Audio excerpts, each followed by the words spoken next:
Le 8 mai 1945 s'est produit l'un des événements les plus déterminants de l'histoire. Et aujourd'hui, je vais revenir sur ce qui s'est réellement passé lors de cette journée. Vous le savez, le 8 mai, c'est le jour où l'Allemagne a capitulé face aux Alliés, marquant la fin de la Seconde Guerre mondiale en Europe. Mais savez-vous vraiment ce qui s'est passé dans les faits? Voici 5 choses à connaître pour éclairer votre compréhension de cette journée dont les effets nous touchent encore. Pour commencer, lors de cette journée du 8 mai, il est important de savoir que des fractions de l'armée du Reich avaient déjà capitulé par l'initiative même du gouvernement.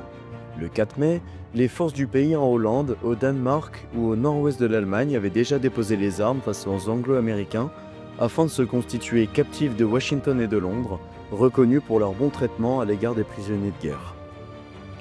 Pour comprendre cette décision totalement contraire aux principes d'Hitler, dans un deuxième point, il faut se rappeler que le dirigeant allemand est mort depuis le 30 avril, date à laquelle il s'est donné la mort avec sa femme et son ministre de la propagande et ami, Goebbels.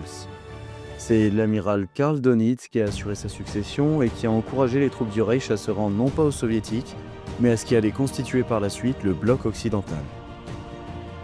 La capitulation de l'Allemagne date du 7 mai 1945 à 2h41 du matin. Elle est signée à Reims, au QG des Alliés où se trouvait le général Eisenhower, futur président des États-Unis. Cependant, elle a été datée du 8 mai car Staline, le dirigeant de l'Union soviétique, exige qu'elle soit signée à Berlin, ville conquise par l'armée rouge. C'est chose faite lorsque les représentants du haut commandement allemand signent un acte de reddition entrant en vigueur à 23h11, heure de Berlin. En Russie, cette capitulation est fêtée le 9 mai, marquant l'occasion d'un grand défilé militaire qui a rythmé la guerre froide par les démonstrations de puissance qui s'y sont produites. Cette date est différente de celle de l'Allemagne ou de la France car la capitulation a pris effet à minuit 11 pour l'heure de Moscou. Les Russes ont appelé cette journée jour de la victoire, bien qu'il soit communément fêté 24 heures plus tôt pour nous.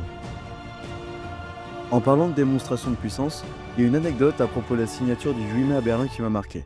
En Algérie, et plus précisément dans la ville de Sétif, une manifestation pour fêter la victoire des Alliés est autorisée. Rapidement, des Algériens revendiquant plus de droits pour leurs terres brandissent des banderoles et des drapeaux appelant l'indépendance, et les autorités françaises répriment le mouvement durant les jours qui suivent à l'aide des armes qui ont servi à libérer le pays.